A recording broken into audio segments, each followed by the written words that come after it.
The saddest thing in the world is to come to the end of your days, not know who you are, to belong to nobody. That's the saddest thing in existence. To come to the end of your days, on the edge of death, belong to nobody and not know who you are. Not know what you are. That's atheism. Verse 7, but blessed is the man who trusts in the Lord, whose confidence is in him. He'll be like a tree planted by the water that sends out its roots by the stream. It does not fear when heat comes. Its leaves are always green. It has no worries in a year of drought and never fails to bear fruit. And here's the crunch line. The heart is deceitful above all things and beyond cure. The old version says, and desperately wicked. NIV says, and beyond cure. Who can understand it? A philosopher called John Locke says, the only defence against the world is to understand it. When we're very young, our parents shield us. We're not told the worst things about existence in this world. And it's only when we get into our teens that we even become aware that one day we too will die, and that not all our uncles and aunts and cousins are as good as we thought they were. You know, it takes a while to learn that.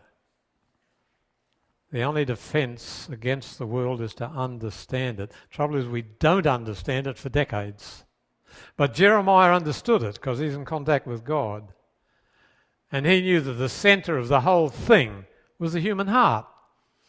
So he spends 40 years plus saying to a nation teetering on the edge of destruction, about to welter in bloodshed and exile, he tries to tell them, look, the cause and cure of your famines, your plagues, your defeats, your captivities is your own heart.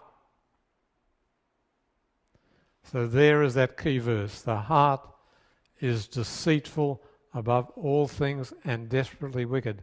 That means my heart. It doesn't just mean the guy over the road. It doesn't mean that relative whom I can't stand. I hope she never visits us again. No, it means my heart. My heart. Desperately wicked.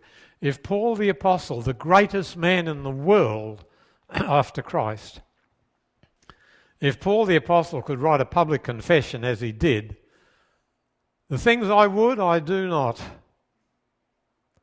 The things I would not, those I do. Wretched man that I am, who'll deliver me from this body of death? You mustn't misunderstand it. It didn't mean he was stealing or fornicating or lying. It just meant he could never love as he wanted to love, never pray as much as he wanted to pray, never praised as much as he wanted to praise. He wasn't nearly as good a man as he wanted to be.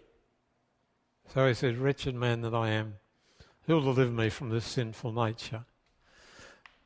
So when the philosopher said the best defence against the world is to understand it, here is a book that goes to the heart of things by talking about the human heart. Let's look at an illustration in this book of how the heart deceives us. Look at chapter 36, if you would.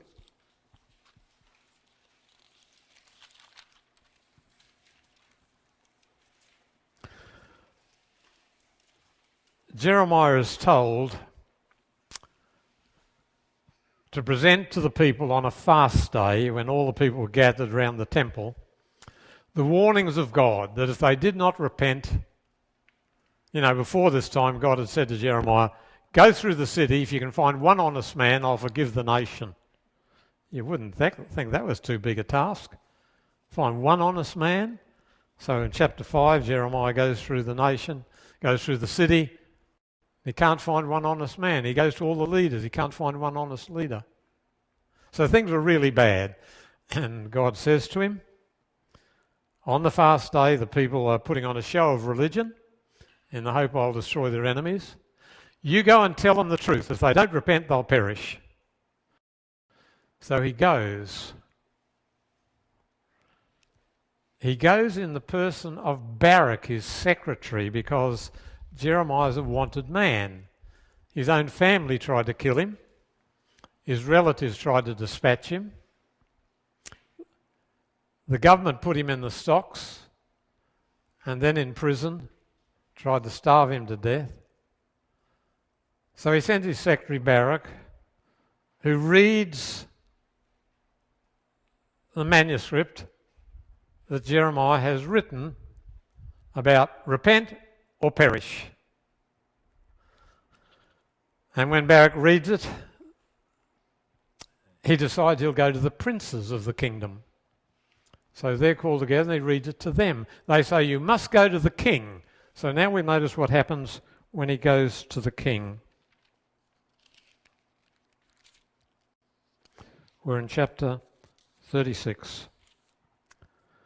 Verse 22, it was the 9th month and the king was sitting in the winter apartment with a fire burning in the fire pot in front of him. Whenever Jehudi had read 3 or 4 columns of the scroll from Baruch, the king cut them off with a scribe's knife and threw them into the fire pot until the entire roll was burnt in the fire. That's not the most terrible thing to the writer of these verses. The most terrible thing is the next verse. The king and all his attendants who heard all these words showed no fear, nor did they tear their clothes. So, King Jehoiakim, very bad man. He's building a palace, not paying his workers. He's been told by Jeremiah to cooperate with Babylon or he'd be in real trouble. He rejects what the prophet says. And now he hears what the prophet has written. And he's so angry he takes out his penknife and cuts it to pieces and throws it into the burning fire. Whereby he threw his nation into the fire. Whereby he threw his temple into the fire. Whereby he threw himself into the fire. But he never thought of that. In the book of Deuteronomy it says, oh, that they were wise, that they would consider their latter end. But most people are happy enough with today. But things are not always going to be like today. It's a good question to ask, will I be in 100 years' time? Well, the answer's obvious. But few people ask it. Jehoiakim finished up a captive of the Babylonian armies and so abused he was dead before they took him to a Babylonian prison. They threw him into a nondescript grave. But here he is, proud of his kingship, and he cuts up the word of the Lord. It's wonderful what it says at the end of the chapter. Verse 32, Jeremiah took another scroll and gave it to the scribe Baruch. And as Jeremiah dictated, Baruch wrote on it all the words of the scroll that Jehoiakim, king of Judah, had burned in the fire. And many similar words were added to them. So Jehoiakim didn't accomplish anything except his own death and the destruction of his nation.